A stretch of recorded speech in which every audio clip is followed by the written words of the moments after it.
요즘 이렇게 빅피처라는 말을 뭐 여러 군데에서 사용을 합니다. 원래 빅피처라는 말은 큰 그림을 그린다는 얘기죠. 그러니까 지금 당장의 어떤 결과를 바라는 것이 아니라 미래의 더 큰 성과를 바라보면서 일을 계획하고 진행하는 것을 이제 빅피처를 그린다는 표현을 쓰죠. 예를 들면 이제 삼성전자가 반도체를 처음 시작했을 때 모든 사람들이 불가능하다고 했죠. 가능하지 못하다. 뭐 돈만 낭비하는 것이다. 따라잡을 수 없다. 그런데 어떻게 됐습니까? 삼성이 지금 전 세계 메모리 분야 반도체를 석권했고 브랜드 가치가 세계 5위에 올랐더라고요. 그러니까 세계에서 5번째 가치 있는 회사가 됐어요. 처음에는 엄청나게 많은 돈을 반도체에 퍼붓고 아마 많은 손실이 났을 것입니다. 하지만 그것은 뭡니까? 미래를 향한 빅피처죠. 지금의 삼성전자를 있게 하는 것입니다. 또 지금은 이제 빅피처라는 말을 어떤 의미로 사용하냐면 어떤 실수나 어떤 실패가 나중에 반전이 돼서 더 좋은 결과물을 되게 할 수도 있다라는 의미로 빅피처다 이라는 표현을 쓰기도 합니다. 그러니까 그 말에는 어떤 의미가 담겨져 있냐면요. 지금 상황에서는 이 행동이나 이 결과의 의미를 정확히 알 수 없다라는 겁니다. 언제 알 수 있다는 겁니까? 나중에 돼봐야 진짜 그 의미를 알게 된다라는 것이죠. 실은 우리의 인생이 그렇습니다, 여러분. 지금의 삶에서 딱 보면 실패라고 말할 수도 있습니다. 그죠? 근데 그거를 우리가 단정 지을 수가 없어요. 왜? 그것이 우리의 빅피처일 수도 있으니까요. 우리를 향한 하나님의 빅피처. 그런 관점에서 보면 이 멜리데라는 섬은 실은 하나님의 빅피처였습니다. 이 멜리데에는 하나님이 우리에게 알려주는 어떤 숨은 은혜가 있습니다. 그래서 오늘 그 멜리데에 있는 하나님의 빅피처, 하나님의 은혜가 뭔지를 한번 살펴보도록 하겠습니다. 우리가 잘 아는 것처럼 바울의 배가 로마로 향하고 있는데 갑자기 유라굴로라는 광풍이 불어가지고 바다 한 복판으로 밀려났어요. 그런데 비바람은 멈추지 않고 하늘에 먹구름이 가득해서 아무것도 보이지 않는 그러니까 캄캄한 상황에서 배는 어떻게 가고 있습니까? 그냥 바람에 의해 막 떠내려 가는 거예요. 그러니까 본인들은 어디로 가는지도 모르면서 지금 바람에 의해서 가는 겁니다. 그래서 어떤 사람들, 거의 대부분의 사람들이 어떤 생각을 가졌습니까? 다 죽었다. 소망을 잃었어요. 근데 바울만은 소망을 가졌죠. 왜냐? 하나님이 나를 로마로 보내신다고 했다. 그리고 이 배에 있는 사람 한 사람도 죽지 않을 거라고 나에게 말씀하셨다. 나는 하나님의 말씀대로 되리라고 믿는다. 하나님이 그렇게 하실 것을 믿는다. 이렇게 얘기했습니다. 그런데 바울의 말처럼 어떻습니까? 배가 막 밀려가는데 이 선원들은 잘 알잖아요. 물살이 얕아지는 걸 알았어요. 물살이 얕아지는 건 뭐죠? 육지에 가까이 왔다라는 것입니다. 어딘지 모르지만 이 배는 육지 가까이로 가고 있다는 걸 알았어요. 근데 선원들은 원래 어떻게 하려고 했습니까? 몰래 자신들만 도망치려고 했죠. 어쨌든 간 그 상황에서 배가 더 이상 육지 가까이 가면 수면이 낮아지면 어떻게 되죠? 배가 움직이질 못합니다. 움직이지 못하는데 파도는 계속 때려치고 바람도 강하게 붑니다. 배가 어떻게 됐을까요? 배가 조금씩 파선이 되기 시작합니다. 그러니까 어떻게 했냐면 헤엄을 칠 수 있는 사람들은 뛰어내려서 헤엄을 쳐서 육지가로 간 거고 어떤 사람들은 그 배가 파선된 그 널판을 붙잡고 육지로 간 거예요. 그래서 건너갔습니다. 육지까지 갔는데 그 육지에 도착하니까 그 섬이 어떤 섬인지 그제야 알았습니다. 오늘 성경 1절을 보면 우리가 구조된 후에 안즉 그 섬은 멜리데라라고 했습니다. 여러분 비바람 막 몰아치고 배가 바람에 의해서 어디로 가는지도 모르고 그리고 아픈 캄캄하고 얼마나 두려웠겠습니까? 도대체 이 배는 어디로 가는 건가? 우리는 어떻게 되는 건가? 바람이 있다면 아마 대부분이 그랬을 거예요. 어딘지 모르지만 빨리 육지 가까운 데 갔으면 좋겠다. 그래야 살 수 있으니까요. 그런데 육지 가까운 데 왔어요. 섬에 도착을 한 것입니다. 이 섬이 멜리데인데 현재 지명어로는 몰타입니다. 몰타. 예. 몰타고 이 몰타는 페니키아어로 피난처라는 뜻이 있습니다. 공교롭게도. 이 몰타, 이 멜리데는 진짜로 276명의 사람들의 생명의 피난처가 된 것이죠. 우리는 오늘 이 멜리데라는 이 섬이 피난처라는 의미가 있다는 걸 통해서 두 가지를 생각할 수가 있습니다. 첫 번째는 뭐냐면 진짜 피난처는 하나님이시라는 것이죠. 하나님이 우리의 피난처가 되신다는 것입니다. 여러분, 바울이 탔던 이 알렉산드리오 배가 멜리데로 간 것이 우연입니까? 바람에 밀렸다가 어떻게 밀려 가다 보니까 간 것이 멜리데입니까? 하나님은 분명히 바울에게 여기 있는 모든 사람이 죽지 않을 거라고 약속하셨습니다. 그 약속이 이루어진 것입니다. 그렇게 보면 지금 멜리데로 배가 간 것은 하나님의 인도하심이었다는 것이죠. 하나님이 그들을 구원하신 것입니다. 그래서 시편 46편에는 뭐라고 기록하고 있습니까? 하나님은 우리의 피난처시요 힘이시니 환난 중에 만날 큰 도움이시라. 진짜 피난처는 하나님이십니다. 종교개혁자 마틴 루터가 종교개혁을 하면서 큰 시험, 어려움이 있을 때마다 동역자인 필립 멜랑히톤과 이렇게 말을 했다고 합니다. 두려움이 막 엄습해 올 때마다 필립, 이제 시편 46편을 노래할 시간이 되었습니다. 그러면서 둘이 시편 46편을 노래했다고 합니다. 하나님은 우리의 피난처시요 힘이시니 환난 중에 만날 큰 도움이시라.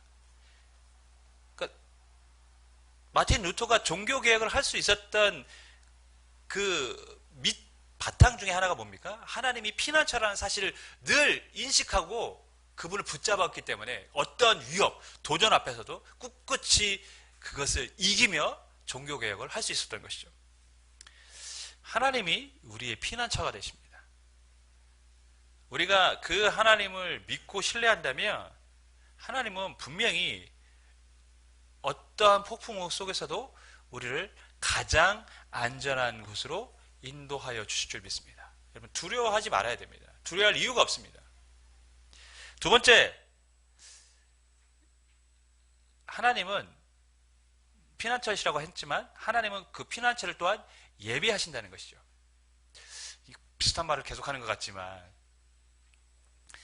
멜리데는 피난처이신 하나님이 276명의 사람을 구원하기 위해 준비해 두신 것입니다. 그러니까 하나님이 준비하신 피난처라는 것이죠. 그렇기 때문에 신은 하나님이 피난처라고 말씀할 수 있지만 하나님은 그들을 위해서 피난처를 준비해 두신 것이죠. 여러분, 우리 성도는 어떤 면에서 보면 이 세상의 험한 풍파 속에서 살아가는 사람들입니다. 그렇죠. 매일 어떤 일을 겪을지 모르면서 우리는 살고 있습니다. 삶이 순탄하지 않습니다. 그래서 하나님께서 우리들을 위해서, 성도들을 위해서 피난처를 예비해 두셨다는 것이죠. 그것이 어디입니까? 교회이며 예배입니다. 교회와 예배는 피난처가 되는 곳이며 시간이기도 합니다. 우리가 하나님 앞에 예배함으로 오늘 우리가 찬양할 때 어떤 마음이 위로받고 격려받고 힘든 세상에서 다시 용기를 얻고 가는 거예요. 하나님은 이 예배를 통해서 우리가 인생을 살아가는 성도들에게 피난처로 주신 시간들입니다. 그래서 바라기는 우리가 이 예배를 드리면서 물론 우리의 예배가 하나님 앞에 기쁨이 되고 하나님 앞에 영광이 되기를 원합니다. 또한 이 예배가 우리에게는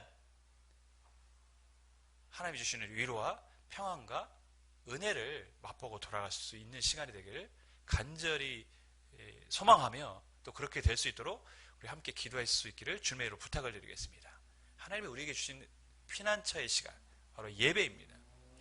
여러분, 바울이 이렇게 피난처인 멜리데라는 곳에 갔습니다. 그래서 276명의 사람들이 그 섬에 올라갔는데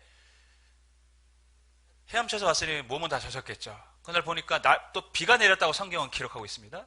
그리고 우리가 아는 것처럼 지금은 이제 겨울로 가고 있는 상황이라 얼마나 추웠겠습니까? 굉장히 추운 상황에서 다행히 원주민들이 와서 불을 피워줬어요. 아마 난파당한 사람들이 왔다고 생각하고 그들을 도우려고 했던 것이죠. 그래서 불을 막 피워주고 있고 몸을 다 그들이 이제 그 불에 쬐면서 이제 녹이고 있는데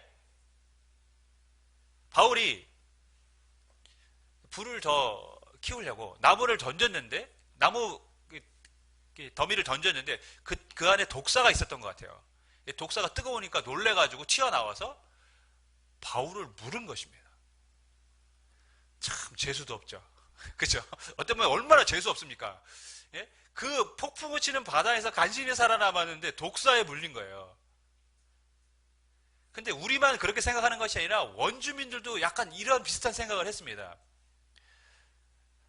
4절을 보면 이렇게 기록합니다. 원주민들이 이 짐승이 그 손에 매달려 있음을 보고 서로 말하되 진실로 이 사람은 살인한 자로다. 바다에서는 구조를 받았으나 공의가 그를 살지 못하게 함이로다 하더니, 원래 바다의 폭풍우를 만나서 죽으면 죄를 져서 신의 진노로 죽었다고들 생각을 했어요. 당시 사람들은.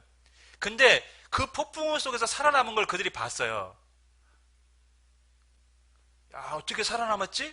했는데 이 바울이 어떻게 됐습니까? 독사에 물린 것을 본 거예요.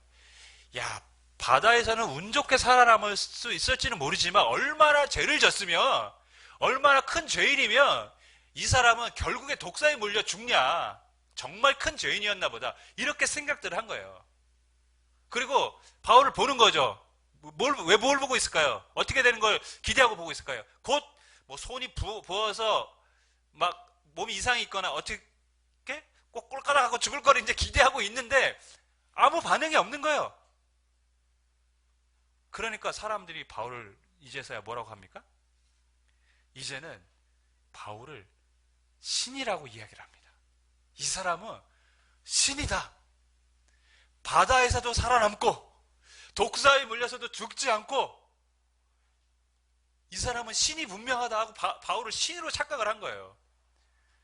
방금 전까지는 뭐라고 했습니까? 엄청나게 죽을 죄인이다. 근데 곧장 신분이 수직 상승을 해서 신이 돼버렸습니다. 신이 됐으니 어떡하겠습니까? 다 신 앞에 그들이 당연히 예의를 갖춰야죠. 이 소식이 알려지니까 그 멜리데의 가장 높은 사람, 추장이겠죠? 찾아왔어요. 그리고 바울을 영접을 합니다. 그럴 수밖에 없는 거 아니겠습니까? 신이 왔는데, 신이 멜리데에 방문을 했는데 추장이 가만히 있을 수가 없는 거예요. 추장이 모시고 가서 영접을 했는데 오늘 성경을 보니까 극진히 대접을 했어요. 여러분, 폭풍우에 얼마나 지쳤겠습니까? 온몸이. 근데 바울이 이 추장을 통해서,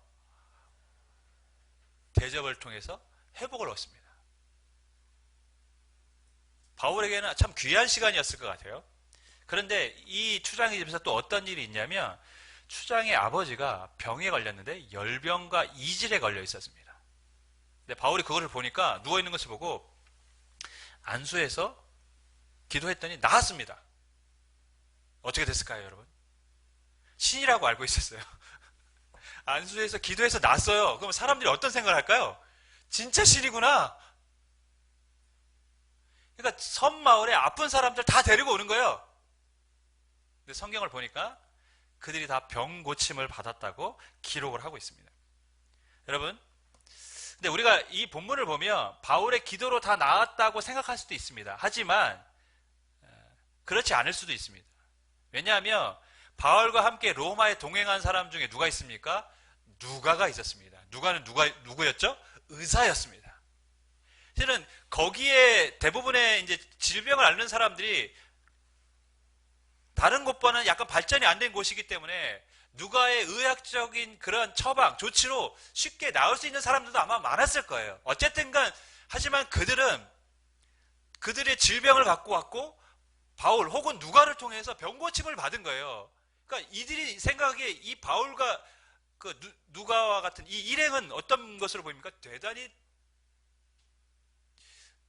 높은 사람들, 자신들이 대접해야 될 사람들로 생각을 하는 것이죠. 그래서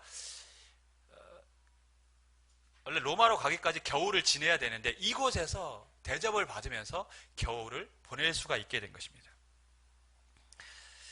오늘 본문이 우리에게 주는 은혜가 있어요. 오늘 본문은 정말 어려운 내용이 아닙니다. 멜리데에 갔습니다. 멜리데에 갔는데 불에 쬐다가 독사에 물렸습니다. 안 죽습니다. 그러니까 사람들이 신이라고 생각합니다. 추장이 영접을 합니다. 추장이 집에 갔더니 아버지가 아파 누워 있습니까? 그러니까 바울이 기도해서 안수했더니 또 다른 사람들 다 데리고 옵니다. 그랬더니 바울 혹은 누가를 통해서 사람들이 치료를 받습니다.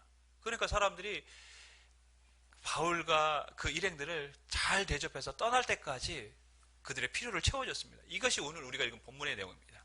하지만 이 안에는 숨겨진 하나님의 은혜가 있습니다. 여러분, 첫 번째 그게 뭐냐? 풍랑이 있어도 하나님은 목적지로 인도하신다는 것입니다. 멜리데가 어디에 있는 섬인지 아십니까? 놀라지 마십시오. 멜리데는 시실리아에서 남쪽으로 98km, 아프리카 해안에서 북동쪽 300km 떨어진 곳에 있습니다. 이렇게 얘기하면 하나도 안 놀라겠죠. 왜? 어딘지 모르니까. 근데 지도를 보면 놀랄 수 있습니다. 지도 한번 보여주실 수 있으신가요? 멜리데 위치라고 되어 있는.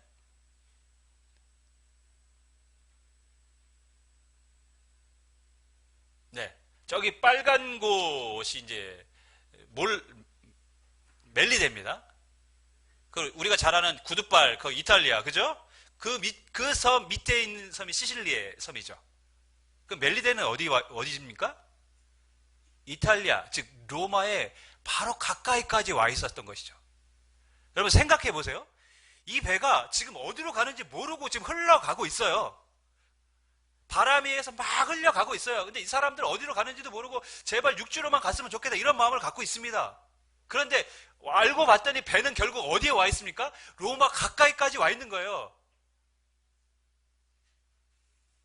하나님이 지금 그들을 그로 인도하고 계셨던 것이죠. 놀랍지 않습니까? 저는 이걸 보면서 참 하나님의 위대하심을 발견하게 됐습니다. 때때로요, 우리의 인생이 그렇습니다, 여러분. 광풍을 만난 알렉산드리호 같아요. 그래서 어디로 가는지도 모르고 때때로 경로가 틀려지기도 하고, 그러니까 내가 원했던 길로 안 갈 수도 있어요. 우리 인생이. 그럴 수도 있습니다. 또 내가 생각한 것보다 더디게 흘러갈 수도 있어요. 그리고 때때로는 지금 어디로 가는지 캄캄해서 정말 불안해할 때도 있습니다. 어쩌면 지금의 상황이, 우리 청년들의 상황이 그럴 수도 있습니다. 캄캄해요. 어디로 가야 되는지 앞이 보이지 않아요. 그런데 여러분, 그 배는 어디로 향하고 있습니까? 하나님이 원하시는 목적지로 가고 있습니다. 하나님은 그리로 인도하고 계십니다.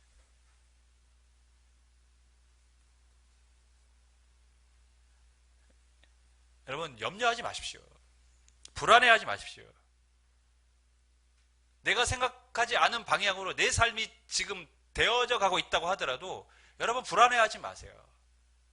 내가 생각한 것보다 더딜지라도 어떤 사람들은 공무원 시험을 보는데 떨어지고 임용고시를 봐도 떨어지고 회사 취업이 안 돼가지고 나는 내 동료들보다 더딘 것 같은 그런 마음들을 가진 젊은이들도 많습니다, 여러분. 왜? 친구는 직장 다니고 나는 여전히 뭐 하는 거 준비하고 있고 아무것도 아닌 것 같고 그런 불안한 마음이 실은 있어요. 저도 있었어요. 그러나 여러분 걱정하지 마세요. 결국 하나님은 우리를 목적지로 인도하고 계십니다.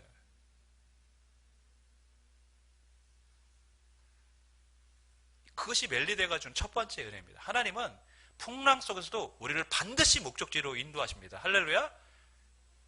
여러분의 삶을 반드시 목적지로 인도하여 주실 줄 믿습니다. 두 번째, 하나님의 눈은 작은 자를 향하고 계신다는 것입니다. 지금의 멜리데는 어떤 곳이냐면 인구가 약 33만 5천 명이 됩니다. 그런데요, 정말 놀라지 마세요.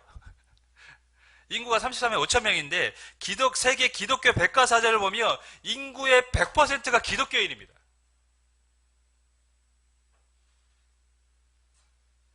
물론 뭐 캐톨릭과 개신교 다 포함한 숫자이긴 합니다. 그리고 이 섬에서는 매년 2월 10일에 바울의 파선을 기념하는 행사를 하고 있습니다. 이 사람들은 모두가 그리스도인이고 지금 그 이유를 어디서 찾고 있습니까? 바울이 멜리데 섬에 온 것으로 생각하고 그것을 기념하고 있다는 것이죠. 그러니까 바울이 멜리데로 간 것은 결코 우연이 아니라 하나님의 계획이었다는 것이죠. 여러분, 배에 탄 사람들, 270명의 사람들이 목적은 다르지만 그들은 다 로마로 가는 거였어요. 로마가 어디입니까? 세상의 중심, 대제국의 가장 핵심. 바울 또한 로마에 가서 복음을 전하고 싶었습니다. 아마 유라굴로 광풍이 불지 않았다면 그 배는 멜리데에 안 갔을 겁니다. 바울도 멜리데에 갈 생각이 없었을 겁니다. 근데 하나님은 바울을 멜리데로 보내셨습니다. 왜 보냈을까요? 구원받아야 될 수많은 영혼들이 그곳에 있었기 때문에 그렇습니다. 대부분의 사람들이 제국을 바라보고 있었지만 하나님은 이 멜리데라는 섬, 제주도의 4분의 1도 채 안 되는 섬입니다. 그 섬에 눈을 기울이고 있었습니다. 그 섬 사람들을 보고 계셨습니다. 하나님은 지극히 작은 자에게 자신의 눈길을 향하고 계십니다. 저는 오늘 본문을 보면서 이런 깨달음을 좀 얻었어요. 사도 바울은, 그리고 이 사도행전을 기록한 누가는 예수님이 땅끝까지 이르러 내 증인이 되라고 말씀하실 때 그 땅끝을 로마로 생각하고 지금 기술을 하고 있습니다. 그래서 로마에서 복음을 전하는 것으로 사도행전을 마무리 짓고 있어요. 그러니까 누가는 분명히 사도행전이 땅끝이다라는 생각을 갖고 지금 기록을 한 것입니다. 그러나 하나님의 생각은 달랐다는 것이죠. 하나님은 정말 땅끝으로 바울을 보내신 것입니다. 누구도 관심 갖지 않는 것, 그 섬에 누가 살고 있고 어디에 있는지도 잘 모르는 그것으로 바울을 보내셔서 그들에게 복음을 전하게 하셨습니다. 주 안에 사랑하는 여러분, 지금 우리는 아까 말씀드린 것처럼 우리가 원하지 않는 지금 위치, 상황, 직업을 갖고 있을 수도 있습니다.